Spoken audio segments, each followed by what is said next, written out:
Hey guys, it's Graham. What's cracking? Let me walk you through my thought process and how I got to the subject for this video. I was thinking about biographies because I was listening to some entertainment videos on YouTube talking about some of the recent news. There's still a big brouhaha happening over at Disney. There's an investment group that wants to come in and get some seats on the board to kind of help right the ship with the company because their movies have been bad for a while. The parks are losing money, the stock is losing value, and there are investors that want to change that. But the current CEO has a bunch of loyalist board members in his pocket already, and he doesn't want to change the makeup of that and not have complete control of it. So there's a fight brewing. And he just recently secured at least a public endorsement from George Lucas, who owns like 2% of Disney, which is not insignificant. And a lot of the fight is kind of centered on the fact that Star Wars has been mishandled and most of the fans hate it, and all of those projects are losing money too. So having the creator of Star Wars come in and endorse it, endorse the current direction and the man at the helm, well, that's a blow to the morale of the people that were hoping for a change of direction. So the hosts of Midnight's Edge were talking about George Lucas's career and his trajectory and what his reasoning might be for doing this. And it got me thinking, I should really read a biography of George Lucas. If I remember right, I think Brian J. Jones wrote one. He's also got a biography of Washington Irving that I need to read. Washington Irving has a biography of George Washington that I need to finish. So, oh my gosh, there's so many good biographies that I need to read. I've been talking with my brother before about this because he's the kind of stuffy Argyle sweater vest guy who would read biographies for his own enjoyment. And I've read my share of them. I've talked before about Ron Chernow's biography of I've read 3 of his. He wrote one about Ulysses Grant, another about John Rockefeller, and what was his other one? Oh, obviously I read his Hamilton bio. Haven't read his book on George Washington because I'm waiting to finish Washington Irving's book on George Washington. But I find Chernow to be a very competent and fair biographer. I feel like even when he's describing the vices of the men that he's focusing on, he does so without condemnation, but just as a statement of fact.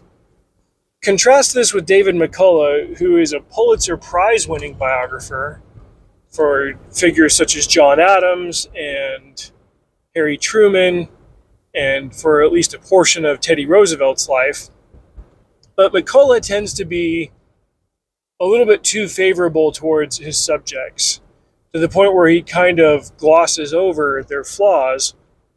And while it's nice not to judge people, if you're going to be a biographer and an historian, you have a responsibility to paint a complete picture, warts and all. That doesn't mean you need to drop a bag of concrete on your subject's head and say, ha ha, remember the time that he did this? Ha, what a rube, what a tard, what a bad person. You can just say, and then this time, this day, this year, he did this thing for this reason, and go from there. He faced legal punishments for it, etc., etc.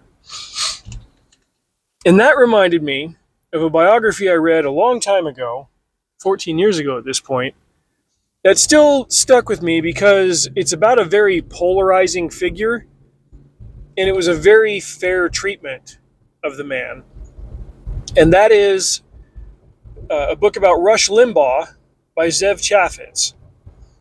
And I've purposely kind of concealed my hand here, but just because I wanted to wait until you guys got to this point in the video to know who I was going to talk about.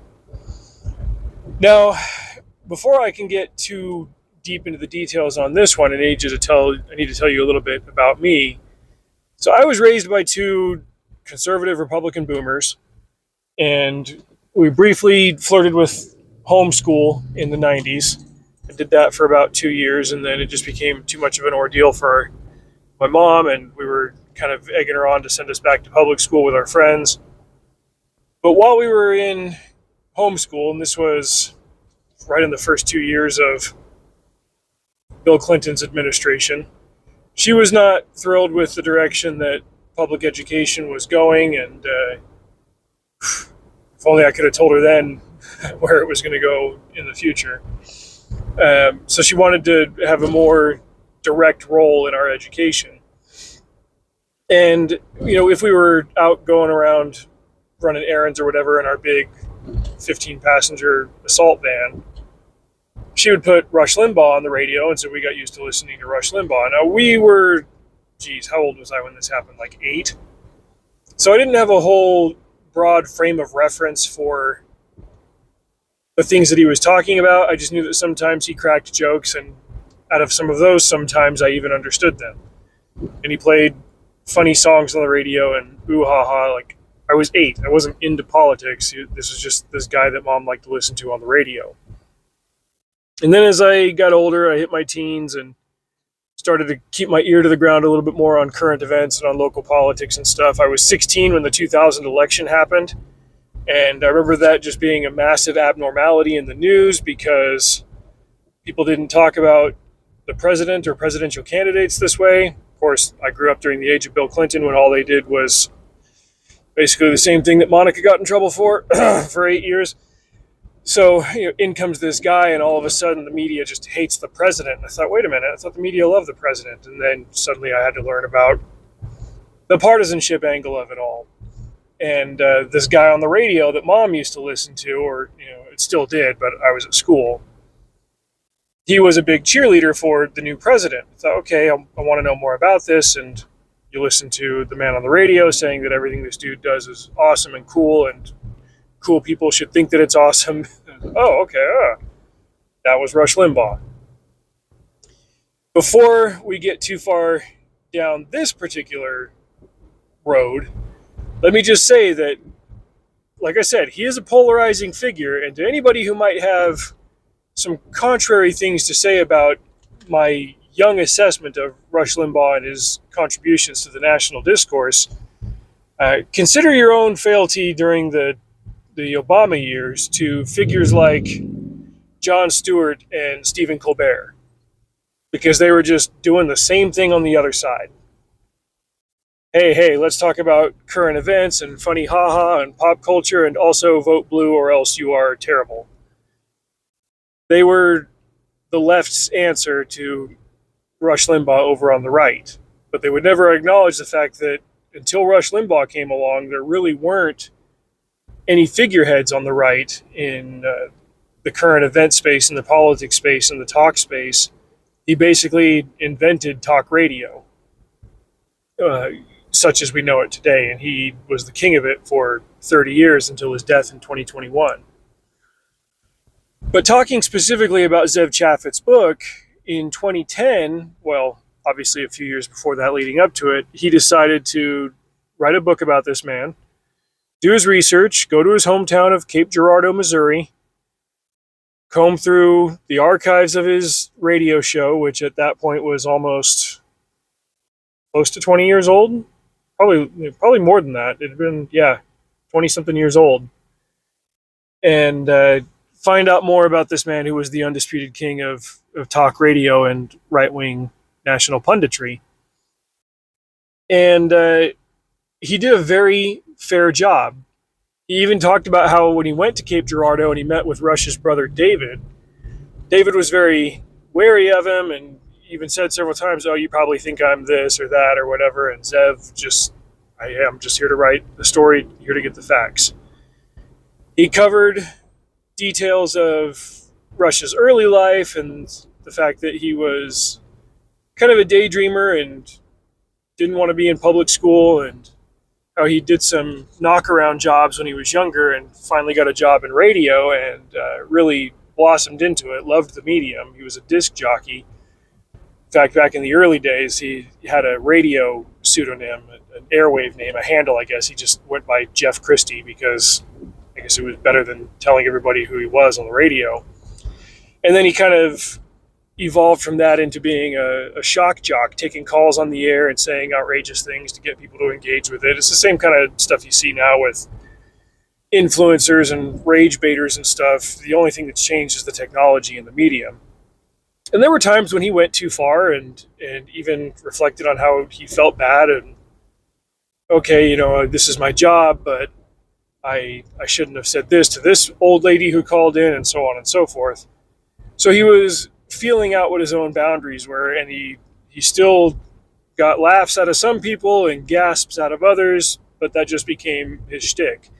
And as he continued to work hard and grow his audience and experiment with the medium more and more, he gained national popularity, and his show, I believe it started right at the end of the 80s. In fact, I think it started to air just as the Reagan presidency was coming to an end and transitioning to Bush 41.